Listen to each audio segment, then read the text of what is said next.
In a moment, you'll hear James Stewart as the six-shooter here on NBC. Later this evening, listen to the NBC Star Playhouse with one of your favorite stars. Here, Meet the Press, America's #1 newsmaking program. Listen to the new Sunday at Home, and be sure to keep tuned for the dramatic story of communism in America on Last Man Out. It's a wonderful lineup of great programs, all of them heard only on NBC. James Stewart as the six-shooter.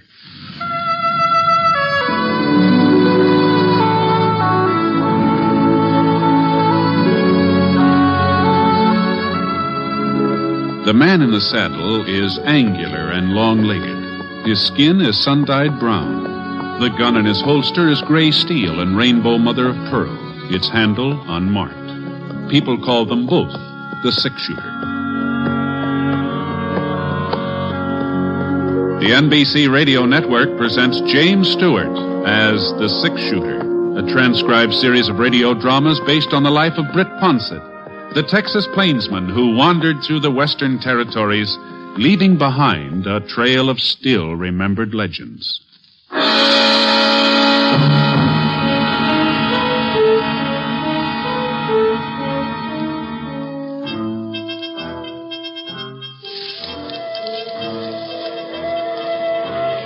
The twilight wind carried the sound of the train toward the two figures who waited, hidden in a clump of maple trees.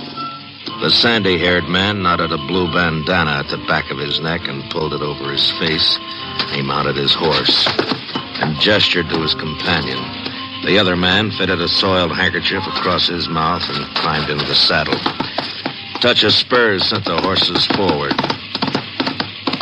The train was crawling up a steep grade now, and the riders guided their mounts alongside the slowly moving cars. And then they lifted their boots out of the stirrups and swung themselves up onto a small platform behind the tender. The flicker of lamplight glinted on their revolvers as they opened the door to a passenger coach and stepped inside. For several minutes, the riderless horses continued to pace the clattering wheels. And then the door opened again. The two men pitched off the platform and rolled down the slope of a barren ravine.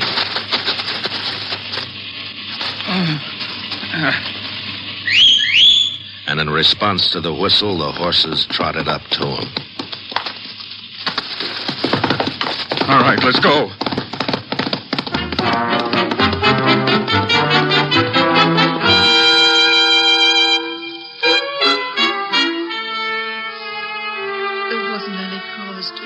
Sheriff. There just wasn't any cause. Carl was deaf, and all the noise the train was making, he couldn't understand what they wanted. Yeah, I know. He couldn't understand a word. He tried to make out what they were saying, but he couldn't. And when he didn't hand it over... Well, we'll get him, Mrs. Davis. Don't you worry about that. The posse's meeting here. We'll start out tonight, and we won't be back until we get him. That won't do Carl much good. Well, at least we'll make sure they don't kill nobody else in cold blood. If only I hadn't to give him that belt. If I just hadn't to give it to him. Belt? It was my anniversary present to Carl. We were married 25 years last week.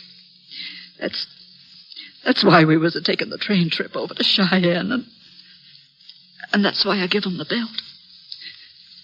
The buckle was sort of silver-like. What did that have to do with... It was the belt they wanted. Carl didn't understand when they asked him.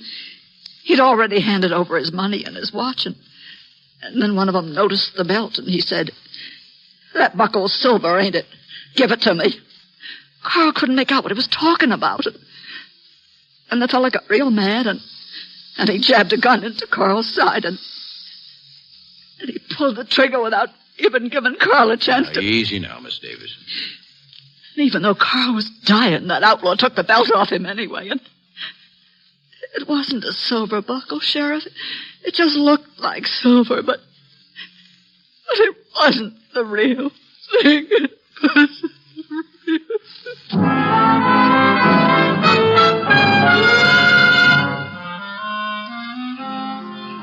I I sure must have been sleeping sound or I'd have heard them ride up. Of course, they're probably being as quiet as they could under the circumstances, but I usually wake up when I'm out in the range and somebody's prowling around my neighborhood. Well, Scar, he heard them. He let me know it. Why, what's the matter, boy? Is there something? It still wasn't dawn, but there was enough light so that I could see the barrel of a .45 and a firm-mouthed fellow standing over me, pointing the gun at my head. Howdy. What's your name, mister, and what are you doing out here? Well, I was sleeping. Don't get funny. We want straight answers, and we want them quick. Are you two of you, huh? At least two. Oh? We're waiting, mister. My name's Ponsett. Britt Ponsett. That's right. And as for what I'm doing out here, well, this is a free range. A man's got a right to cross over it and stop off once in a while and take a snooze if he takes a mind to it. You trying to claim you're the six-shooter? I'm not claiming anything. You asked my name, I told you. How do we know you ain't lying? How do we know that's who you are? I guess you don't, unless you're willing to take my word for it. Let's see your gun, mister. How's that? I've heard folks tell about the gun Britt Ponsett carries. Oh? No, don't touch it. I can see it plain enough. What do you think, kid? I guess he's Ponsett, all right. Leastways, that six-shooter sure fits the description. Oh? Besides, it didn't seem very likely he'd be one of the fellas we're looking for. Huh? Well, there's two of them, and he's out here all alone. Oh. Of course, they could have split up, but fellas on the run ain't apt to do that. Yeah, that's right. Well, we're sorry if we woke you. Mm-hmm. I was getting up time anyway. Just who is it you boys are looking for? A couple of outlaws held up the Cheyenne train last night about 4 miles east of Black Ledge. Oh, is that so? Yeah, there was some shooting, too. One of the passengers. We're out hunting the bandits. And my name's Kit Springer. This is my brother, Lex. Oh, yeah. Pleased to meet you. You fellas all alone? Oh, no. There's a posse. A little way back. Sheriff's leading them. But he thinks the robbers headed for Patch Canyon, so he's taking the posse there. We don't see it that way. You don't, huh? We figure them outlaws will try to get through Miller Pass. If they can make it, they'll be in the clear. Well, that sounds reasonable. You, ain't seen nobody tonight? No, I can't say I have. Reckon we figured wrong, then. They'd have to come by here on their way to the pass. This is the only trail, ain't it? Yeah, that's right. But not seeing them doesn't guarantee they weren't around. Huh? The way I was sawing wood, they could have stumbled right over my bedroll without me knowing it. Well, I guess even if our hunch was right, we couldn't find them now. Why's that? We don't know the route from here on. We ain't never been through the pass ourselves. Say, you ain't traveling in that direction by any chance? Yeah. As a matter of fact, I am. I'm riding over to the Jefferson Ranch on the south slope. Well, that's great. Looks like we struck it lucky for once, Lex. What do you mean, kid? Well, maybe Ponsett wouldn't mind us riding along with him, seeing as how he knows the way. And if we did run into them bandits, it'd be 3 of us to take care of them. Yeah, sure. Well, I'd be mighty glad to have some company, but it seems to me like you're letting yourselves in for a pretty long trip, just on a hunch. It's over a day from here through the pass, and there's no certainty the fellows you're after have even taken this trail, you know. Oh, I guess we can spare the time. There's a $1,500 reward being offered. $1,500? Oh, wow. If the posse does catch him, the money will be split 40 ways to breakfast. We won't be losing out on much. But if we run into him ourselves, well, you see what I mean. Sure. That is, if you ain't got no objections. No. Like I said, I'd welcome a little company. I'll fix us some chow, and then... We already had breakfast. Yeah. Well, how about a cup of coffee, anyway? Well, that's mighty kind of you, but maybe we ought to get started. In case them outlaws did get past you during the night, we wouldn't want them to pile up too much of a lead on us. We could stop for food later. You boys sure are anxious. $1,500 is a lot of money. Well, that's true enough. Okay, I guess I can hold off a couple hours. Get the horses, Lex. Yeah, sure. Can I give you a hand with that bedroll? No, I can manage. Yes, sir. It was real lucky us bumping into you. How's that? I mean, you knowing this trail and all.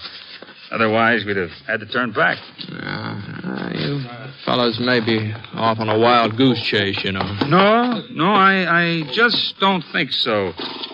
Somehow I've got the doggonedest feeling we're headed right. Well, as soon as I get Scars saddled up, we'll start finding out. Easy, boy. Easy now.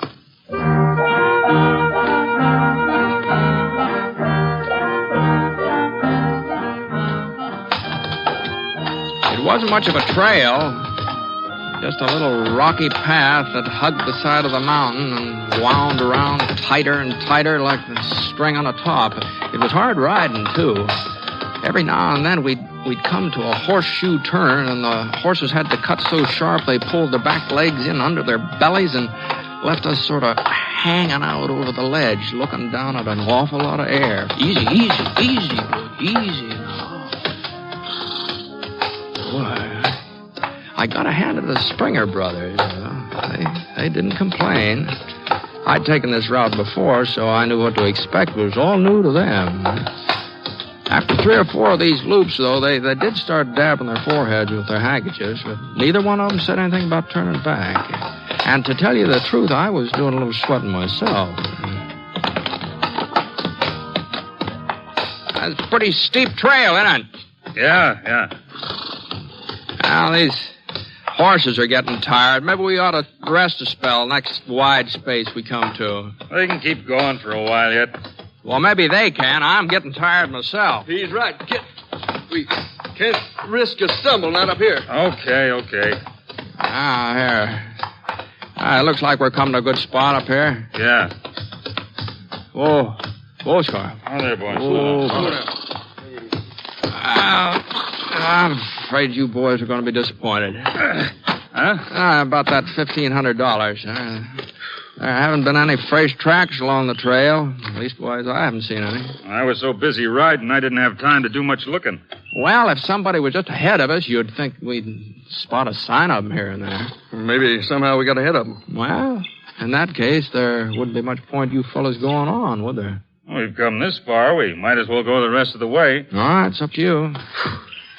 Sure he is hot. Yeah, I reckon I won't be wanting that coffee after all. I'll tell you one thing. I'm getting rid of this jacket. Yeah, that's a good idea. Yeah. I'd say, that belt there, that mighty fancy belt you're wearing there, kid. Huh? I don't think I've ever seen a buckle like that before. Silver, isn't it? Yeah, it's silver. Yeah, it's real pretty. Too bad you got it all spotted up like that. Spotted? Yeah, that looks like a sort of blood you got on there. Oh. Why, I cut my hand the other day. It must have been when it happened. I didn't realize I'd smeared up my belt, though. Doggone it. Probably have a heck of a time getting the leather clean again. Yeah, blood stains are apt to be sort of permanent. Yeah. It's a shame, nice new belt like that.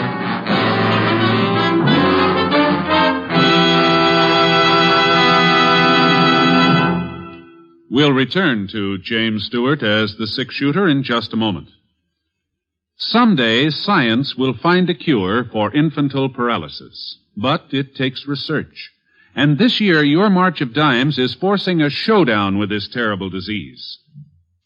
It's testing a highly promising vaccine in the hope of proving this year that it can stop polio from crippling your child. Now, you can give these crucial tests, which are costing extra millions of dollars, an extra chance to succeed. Your help in paying the extra millions for polio prevention is urgently needed. Join the 1954 March of Dimes. Send your dimes and dollars to your local March of Dimes headquarters this week.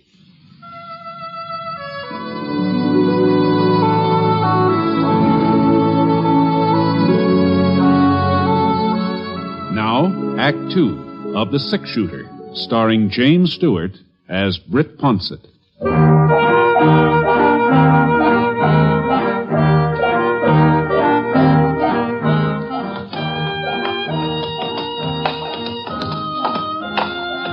As soon as the horses were rested, we started off again. But the higher we got, the harder it was for the animals to keep moving. The air was thinner now. You noticed it every time you took in a gulp. And the trail seemed even fainter than before. Oh, a couple of times we missed it completely and just went off on a tangent. And then we had to swing around and try to pick up where we'd gone wrong. I'll never catch up with them at this rate. No, I wouldn't worry about it, Kit. What do you mean? I still haven't seen any fresh tracks. Looks to me like nobody's been through here since last rain. If you'd keep your eyes on the trail instead of looking for horseshoe marks, we might not get lost so often. Easy, kid. I told you boys you were letting yourselves in for something. Yeah, you told us. Well, come on. Let's see if we can make up some time. I sure couldn't help notice that the longer we rode, the less friendly Kit Springer got. I sort of put it down to the fact that he must have been sort of worn out. We weren't taking any pleasure jaunt, that was for sure. I couldn't blame him for being a little down at the mouth. But there was one thing that sort of troubled me about this fella. Something he said kept pecking at the back of my brain. I cut my hand the other day. That must have been when it happened. I didn't realize I'd smeared my belt. I shifted around and glanced back over my shoulder. Kit had one hand on the saddle horn and the other was gripping the reins.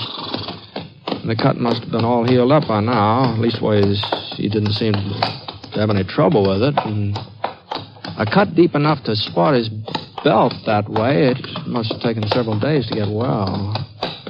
Funny, he'd never noticed the blood on his belt before I mentioned it to him. Well, one thing was certain, Kit Springer sure couldn't be much of a dude. The sun finally went down and we made camp for the night. We managed to find a pretty good-sized level spot right above the trail.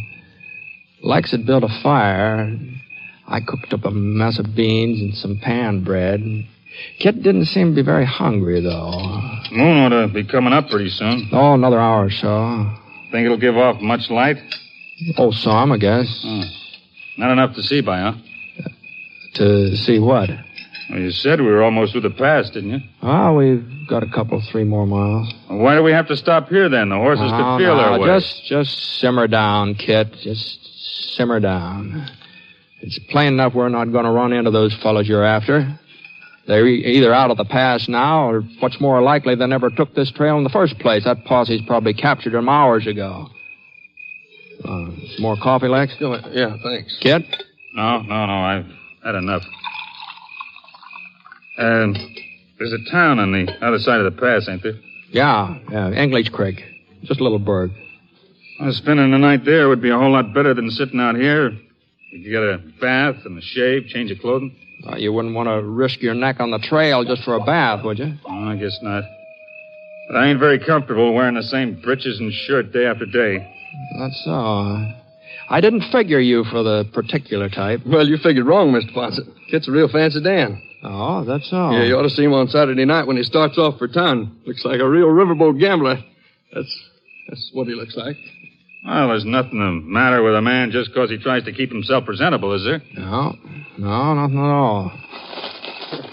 Well, reckon we might as well turn in. All right, you fellas go ahead. I'll bank the fire. You know, it's funny you never used this trail before. What's so funny about it? Well, seeing as how you live in Black Ledge. We never said we lived there. No, I guess you didn't. Come to think of it. But, well, since you were part of Sheriff's posse, I sort of jumped at the conclusion that... We were just passing through on our way to Beaver Junction. We heard about the train robbery. Seemed like the sheriff needed all the help he could get, so we volunteered. Not to mention the reward, of course. Not to mention the reward. Hey, by the way, who is the sheriff of Black Ledge now? What difference does it make? Well, I'm just curious, that's all. No, I don't remember his name. Wasn't time for any formal introductions. Folks just call him Sheriff. Oh, yeah, I see. Big fella, is he? With a mustache? Look, Quonset, you were the one who was so all-fired determined on us stopping for some shut-eye.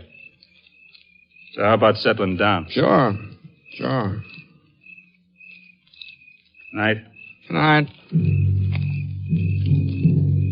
I rolled up in my blanket and I turned my face toward the fire. And, as far as I could tell, the Springer boys hadn't been lying to me.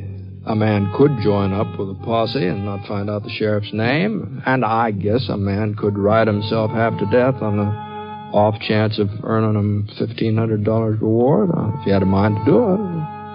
Of course, it hadn't worked out. Kit's hunch on the train robbers were using this pass. It just hadn't worked out. But I'd played plenty of wild hunches myself.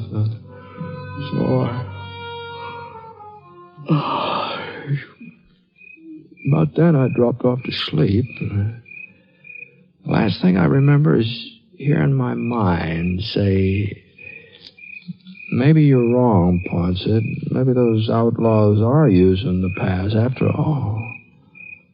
It just kept echoing through my head. Maybe you're wrong, Ponset. Well, it must have been 6-7 hours later when At first, I wasn't sure what it was that woke me up. One of the horses, maybe. I started to drift off again. Lex. Shh. What's the matter? It's almost dawn. We gotta start moving. What about Ponset? He awake? I don't think so. Brett. I don't know what it was that kept me from answering back, but I just laid there, hardly breathing, not moving, not even opening my eyes. Guess he's still asleep. Yeah. We ain't gonna need him the rest of the way, Lex. That's what I figured. Trouble is, he knows our names, what we look like. Sooner or later, he'd put 2 and 2 together. You didn't have to tell him who he was. I knew it wouldn't make no difference one way or the other. You're gonna shoot him, kid? Nope. You are. Me? Yeah. I'm already wanted for a couple of killings, Lex. But they're only after you for robbery. Even though you're my brother, if the going got too rough someday, you might want to ease out of the partnership. You know better than that, kid. I'll know it for sure. After you kill Ponset. Well? Okay, kid. Whatever you say. I'll get the horses. Hurry it up. I heard Kit move off across the clearing. For a minute, that's all I heard. Then Lex started moving, too. I lifted my eyelids just a hair, and I saw him through the lashes. He pulled his revolver out of the holster. My gun belt was lying right beside me, and I inched my left hand toward it real slow so he wouldn't notice. I felt my fingers slide across a couple of stones, but the gun was still a little space beyond. I hadn't touched it yet. Lex was standing right over me now. I wasn't going to have much more time. If I didn't get a grip on that gun the next second or two, I spun over as he fired. But the bullet had seared my shoulder and dug into my chest. My right hand jerked up and I let fire. At first I thought I'd missed him. I saw his fingers start to squeeze off another shot, but he never finished pulling the trigger. His whole body was shaking like an aspen tree, and he just tilted forward. I slid out of the way as he fell. I hadn't had time to feel the pain before now, but it started tearing through me so bad I almost let out a yell. One shot ought to have been enough to... Lex! Just hold it there, Kit. What? Seems you were right about the train bandits using this trail to... The words wouldn't come out. And everything started blurring in front of my eyes, and I could barely keep from dropping my gun. It was getting light now. Kit could see how bad I was shot. He whipped his revolver up from his side. The sound kind of jerked me back to my senses, and I managed to pull the trigger. I knew my aim wouldn't be so good, but it was good enough to send Kit diving back of a rock for cover. And there was a tree stump not more than a couple feet away, and I managed to roll myself behind it. I know you're hurt, Ponset. You can't hold out much longer. I sure wasn't in any way to argue with him.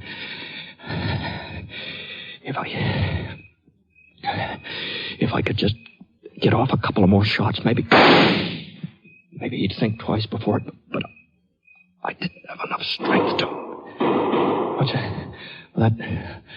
That couldn't be kit fired. I pushed my chin up to the edge of the stump. They're horses coming up the trail from the same direction we'd come. And for a minute I couldn't think who, and then I remembered. The posse. They'd been following us all the time. That's why Kit was so anxious to stay on the move. That's the sheriff, Springer. I wouldn't plan on going much further. I could see him. I knew he was calling his horse. There was only one way back trail. He had to ride past me in the open. I propped myself up against the side of his stump, and I shifted my gun to my left hand, and for a minute I thought the trigger was stuck, and then I...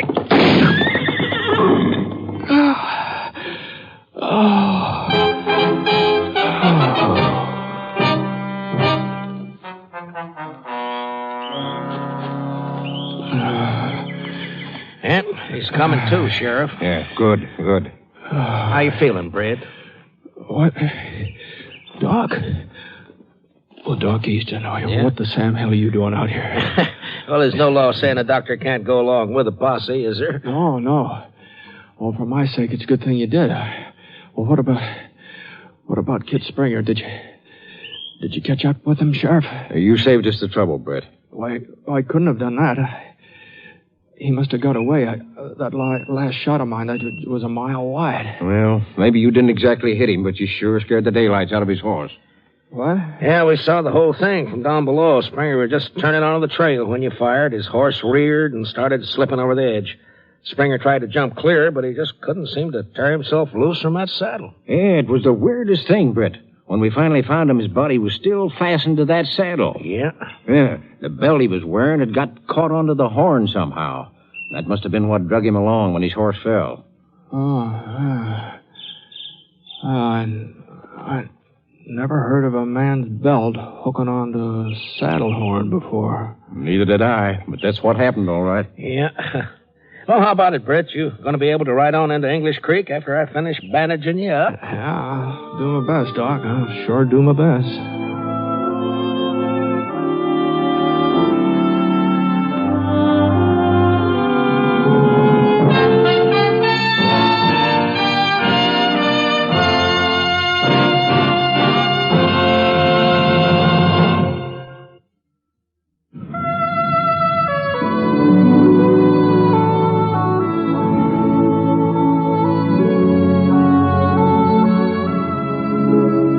The Six Shooter is a transcribed NBC Radio Network production in association with Review Productions. It is based on a character created by Frank Burt and is written by him.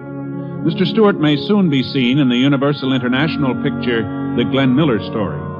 Others in the cast were Eleanor Audley, Forrest Lewis, Bill Conrad, Joel Cranston, and Frank Gerstle. Special music for this program was by Basil Adlam.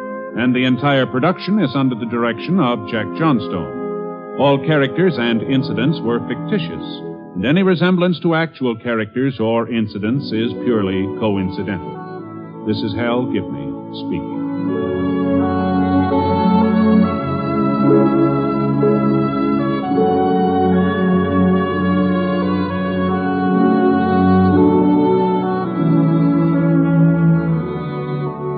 Spend 30 minutes with Sunday at Home next on the NBC Radio Network.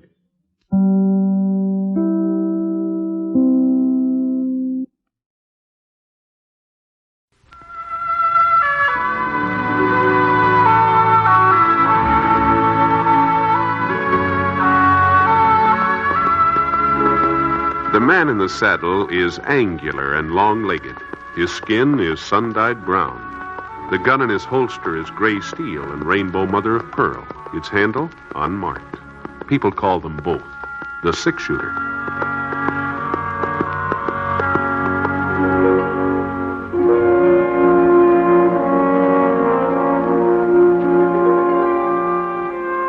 James Stewart as The Six Shooter, a transcribed series of radio dramas based on the life of Britt Ponsett, the Texas plainsman who wandered through the Western Territories, leaving behind a trail of still remembered legends.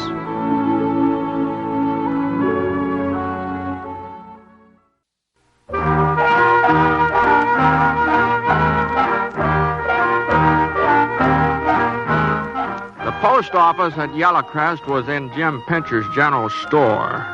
Oh, it was just a piece of planking and some wooden cubby holes over the one side between the soda cracker barrel and the jugs of apple cider. And when the store was crowded, you couldn't expect to get much mail service, but you couldn't blame Jim for that. It's just like he said, he made his profit on selling groceries and staples, and the post office was just sort of a convenience for the folks in town. Well, anyway, I'd been out on the range about 3-4 months, so I thought maybe a letter might be turning up. Not that I was expecting to hear from anybody in particular, but, oh, well, it was about my time to get some mail. I usually receive about 3 letters a year. Oh, 4 or maybe some years, but that's not counting the catalogs either. That's just the letters. Nope, I'm sorry, Britt. I just ain't got a thing for you. Well, I thought I might as well make sure while I was in town. Sure. I'm real glad you dropped by. How are things with the Foster outfit? First rate, Jim, first rate. Well, maybe by the time the roundup's over, I'll have some mail for you. Deliveries are usually a little heavier then. Why, one day last September, I got in 6 letters. No. It's the truth, so help me. 6 letters. And it was all for the people right here in Yellowcrest. Oh, treat yourself to some of them Concord grapes there, Britt. They're real sweet and juicy. Oh, thanks, Jim. Much obliged. Oh, right. I'm sure. Hey, these are good. They're the best I've seen in a long time. Oh, well, ladies are fixing preserves. That's why my wife's always... Well, she's already on about it. Oh. The woman who'd just come in was tall, kind of gray-haired, with deep frown wrinkles in her forehead and big blue saucer eyes. They had black circles all around her. She didn't look my way. As a matter of fact, she didn't seem to be looking anywhere. She just stared straight ahead and resting the palms of her hands against the mail counter. I'd like my mail, please. No mail. You sure? No mail, I said. Well, there must be something by now. Maybe you didn't look and... Say, Britt, did I show you the new supply of holsters I got in? Come on over here where you can get a good look at them. Not that they're fancy enough for that revolver of yours, but they're sure pretty. Good quality, too. Hey, just what's going on here, Jim? Well, that lady who was in here, you treated her like she had the plague or something. You mean you didn't recognize her, Britt? No, I can't say as I did. Helen Bricker. Stradbricker's girl. Helen Bricker? Why, that's not...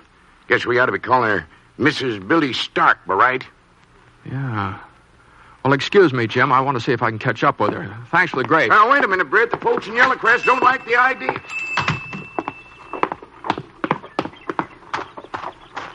Hey, Helen! Hey, Helen! Helen, hold up a second here. Hey, what's the matter with you, Helen? You getting stuck up or something? Stuck up? Well, you remember me, don't you? Sure. I remember you, Britt. Well, but back there in the store, you didn't so much as give me a nod. I didn't hear you falling all over yourself with good mornings either. Uh-huh.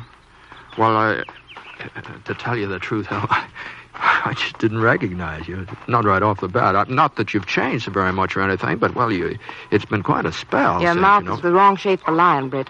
You couldn't fool a horsefly. Well, I don't know what you mean, Helen. So I haven't changed, have I?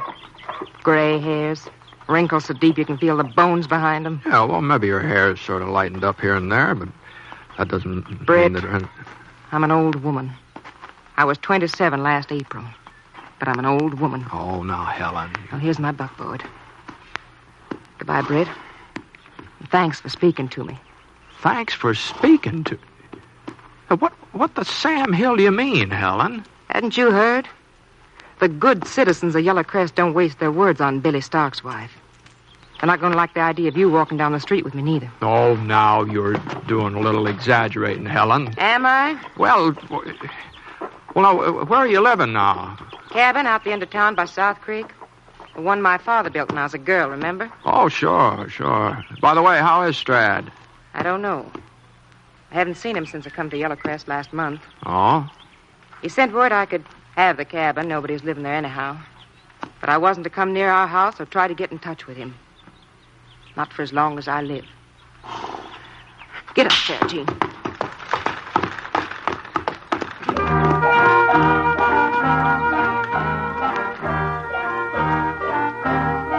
Well, seeing it's almost noon, I thought I might as well wander over to the hotel and have some dinner. I was just passing Sheriff Ritter's office when I got the doggone pain in my right foot. Wow. Gee, for a minute I thought I'd broken something. Every time I put my weight down on it, it was just like somebody was driving a spike up in it. Oh, for Pete's sake, why didn't I think of that before? It was a spike. Yeah, that's what was poking up through my heel. It was just a spike. Something the matter, Brett? Huh? Oh, hello, Buck. I reckon my boot needs a little repairing. Better take it over to Seth Jenkins. He'll take care of it. Yeah, I guess I had. Hey, where'd that star on your chest come from? What, you taking over for Sheriff Ritter or something? Temporary, Brett? Yes, sir. He's gone over to Salt Center for a few days, visiting some relatives from back east. Left me as deputy while he's gone. I say. Oh, nice bumping into you. Yeah. Say, Brett. Yeah? Wasn't you just talking to Helen Bricker over by the general store? Oh, yeah, that's right. Brett, we'd appreciate it if you didn't act too friendly towards her. Oh? She shouldn't have come back here in the first place. She must have knowed how the town feel about it. Mm-hmm. Because of her being married to... Why, sure, Brett. You don't blame us, do you?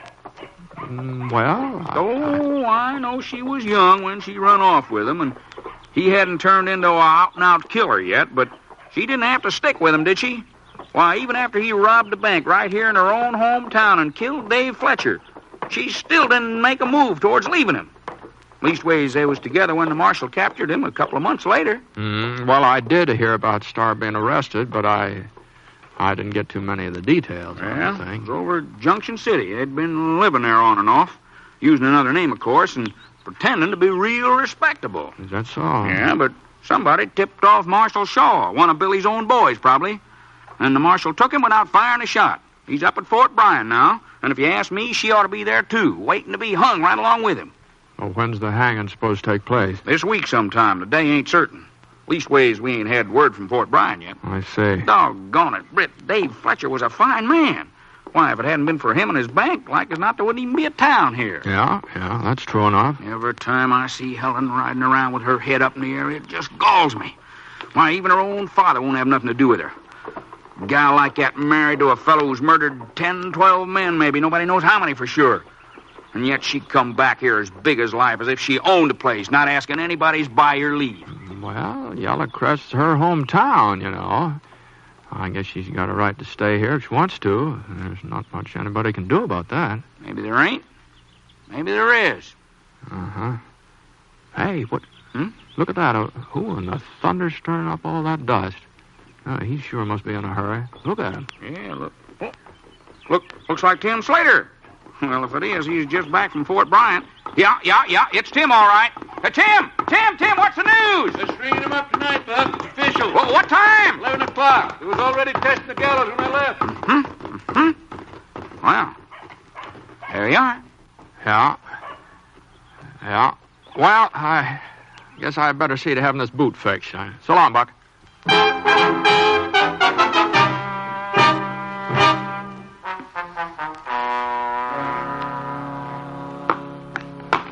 Who put this heel on just did not know his trade.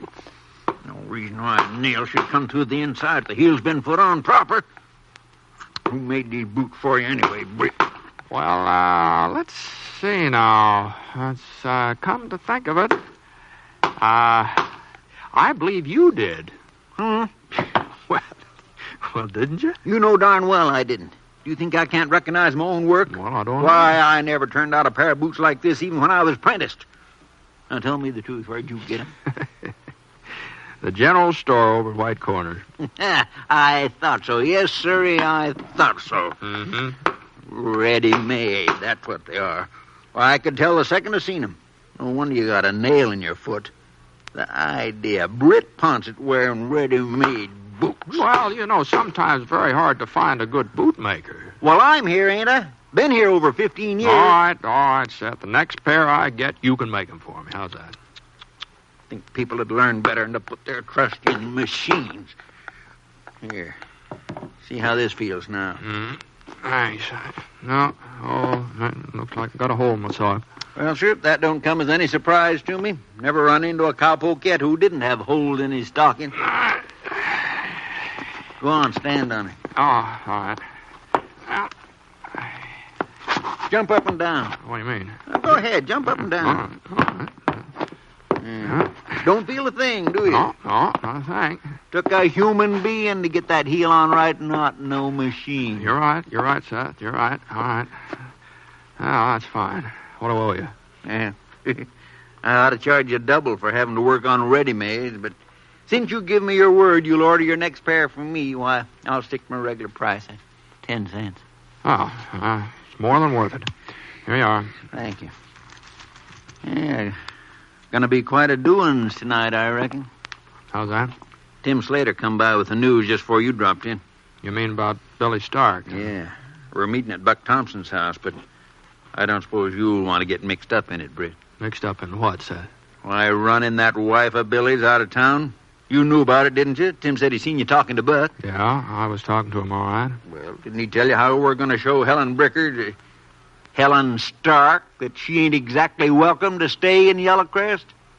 No, I guess he didn't think I'd be interested. We've been waiting until we were sure about that hanging. Figured we'd get rid of one Stark while the state's getting rid of the other one. Mm-hmm.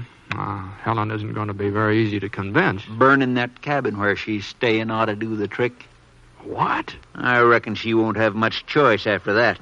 And seeing as how her own father won't let her live with him, I imagine she might have a little trouble finding somebody else to take her in. Yeah. Yeah. Uh-huh. Well, thanks for fixing my boot, Seth. Feels just like new.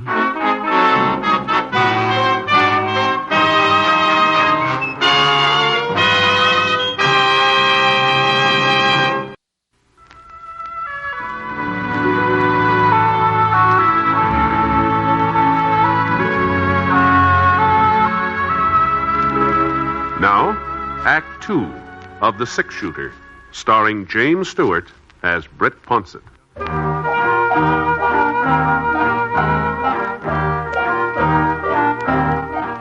It was about 4 o'clock in the afternoon when I got out to Strad Bricker's house. There's a big, comfortable 2-story place on 2nd Street. Green shutters. Front porch painted kind of gray shade. The 2 white cast iron deer standing out in the front lawn. There's one a little smaller than the other. Yes? Oh, hello, Britt. Oh, Strad? You mind if I come in? No, of course not. Strad was a big man. A couple inches over 6 feet. Must have weighed, 230, I suppose. None of it was fat, either. His hair was white as snow. And a thick brush mustache fell down over his upper lip. He didn't look old, though, not for his years. Not unless you happened to get a glimpse of his eyes. And they were sort of dull and faded. They didn't jump all around the room the way they did the last time I saw him. I heard you were in Yellowcrest, Britt. Jim Pincher was telling me down at the store. Yeah, I stopped by to see if there's any mail. Sit down. Thanks. You're looking well, Strad. Real well. I stay about the same. What can I do for you, Britt?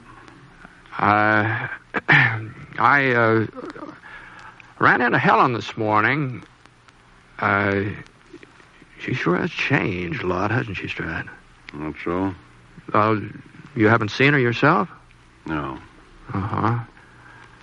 Well, it seems kind of funny you both live in the same town. Britt, if you've come to try and fix things up between us, you're wasting your time. Oh, no. No. It's none of my business. I know that. I told her he was no good before she married him, I told her. But she knew more than anybody else. She wouldn't listen to me. Well, I guess sometimes it's pretty hard to see a person's faults when you're in love with them. That ain't my concern. Oh, it must be pretty hard on Helen. Everybody blaming her for what her husband did, not even willing to give her the time of day when they meet her on the street.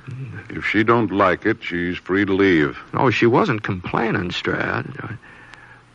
I don't think I ever heard a bricker complain my whole life. She ain't a bricker.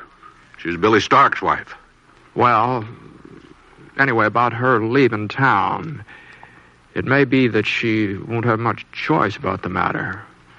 Billy Stark's being hung at 11 o'clock tonight, and some of the boys are planning to burn Helen out at the same time. They already told me about it, Britt. They told you? What do you... And you're not going to try and stop them? That cabin on South Creek ain't worth worrying about. Well, Helen isn't worth worrying about either, huh? Is that it?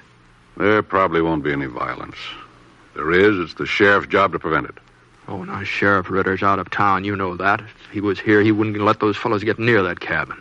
He's left a deputy. Buck Thompson's one of the gang that's fixing to do the burning. She don't belong to Yellow Crest. This ain't her home. Not anymore. Let her go someplace else. If she needs money, all she has to do is send word to me. Oh, she'd never take money from you, Strad. Then let her say she was wrong. Let her come to me and say she's sorry she ever laid eyes on Billy Stark. Let her ask me to forgive her. Maybe then I'll care what happens to her. Maybe then I'll care.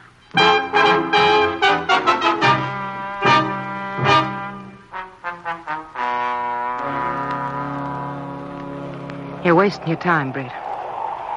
No matter what anybody says, no matter what they try to do, I'm not leaving Yellow Crest. Well, with Sheriff Ritter away, there's no lawman here to protect you, Helen. I can protect myself.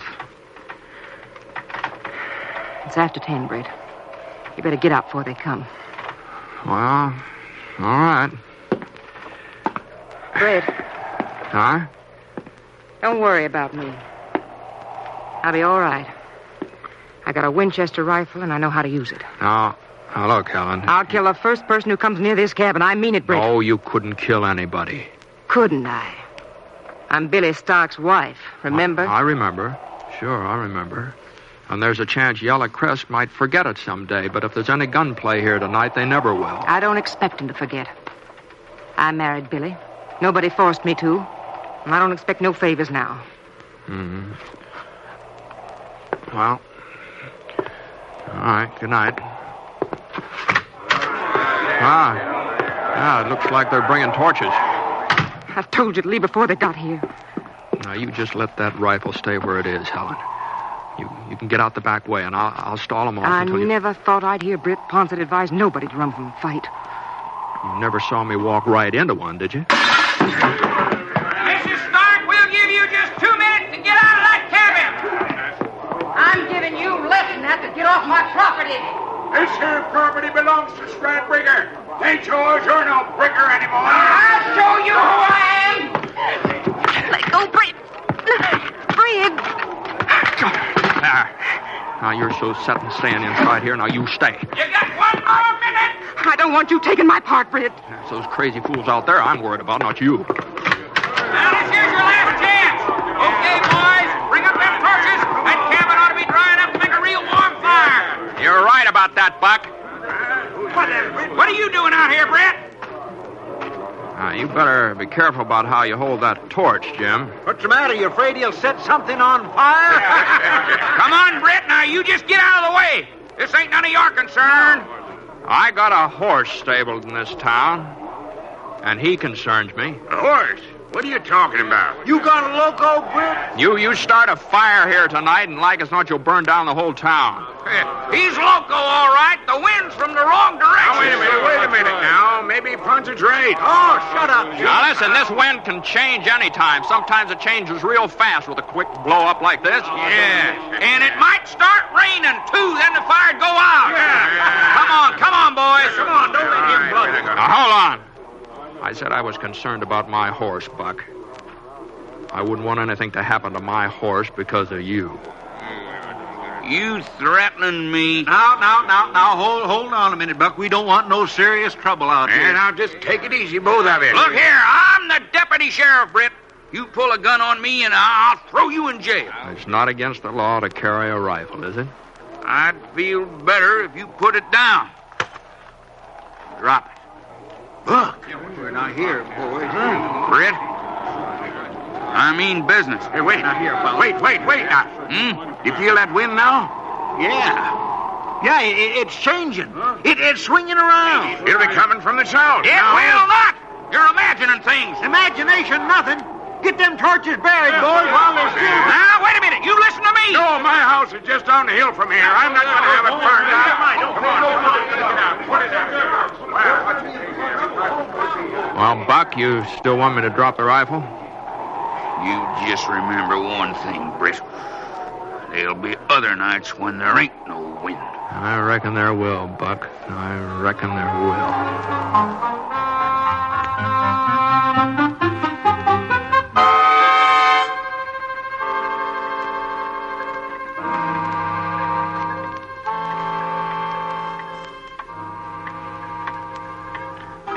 Well, you'll have to get this window fixed, Helen. New painted glass and some putty. That's about all you'll need.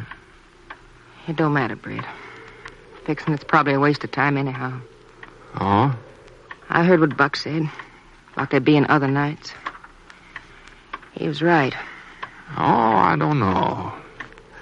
You can get folks all worked up about something once, maybe, but they usually come around to their senses before they go off half-cocked again. Besides, when Sheriff Ritter gets back to town, he'll keep things under control.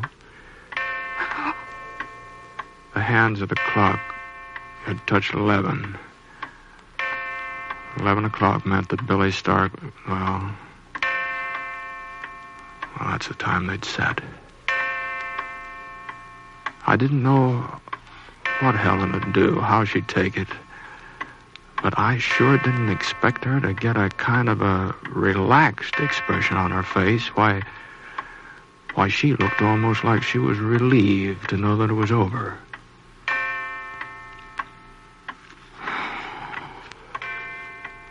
"10 years I was married to Billy.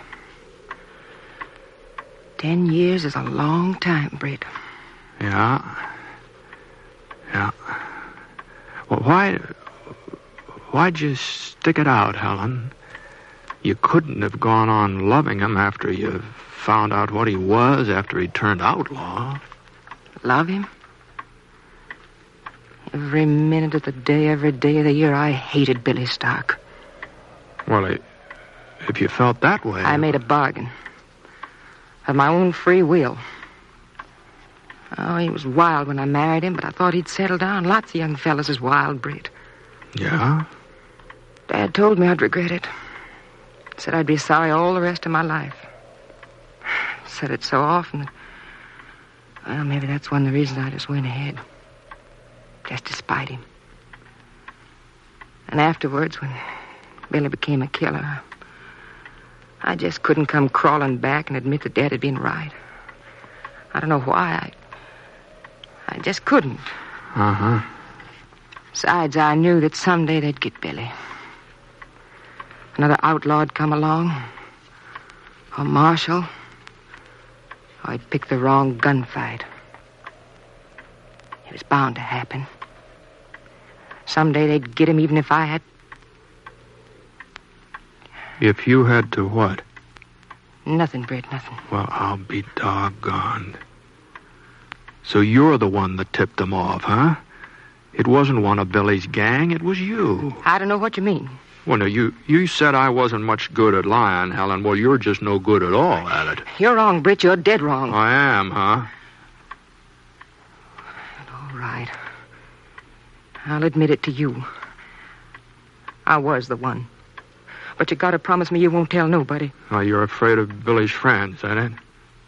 Friends? Billy didn't have any. Yeah, well, then why don't you want folks to find out what you did? They'd change their whole attitude toward you. Your father, think of him. Well, you'd feel entirely different. It's my life, Britt. It don't concern nobody else. Not even Dad. That's the way I was brought up. That's the way Strad Bricker brought me up. And I'm his daughter. I'm Helen Bricker. Yeah? Yeah, I guess you are.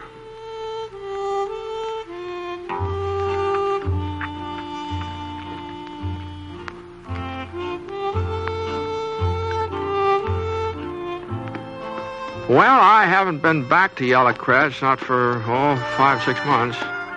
So I don't know whether Helen is still living out in that cabin, still holding to herself, or whether the folks have kind of softened to her by now. Of course, it's possible that somebody told them about her and Billy, about what she did to have him captured and so on, but I haven't mentioned it, but, it's pretty hard to keep a secret like that. Anyway, like I said, I don't know what's happened to Helen Bricker. Not for sure.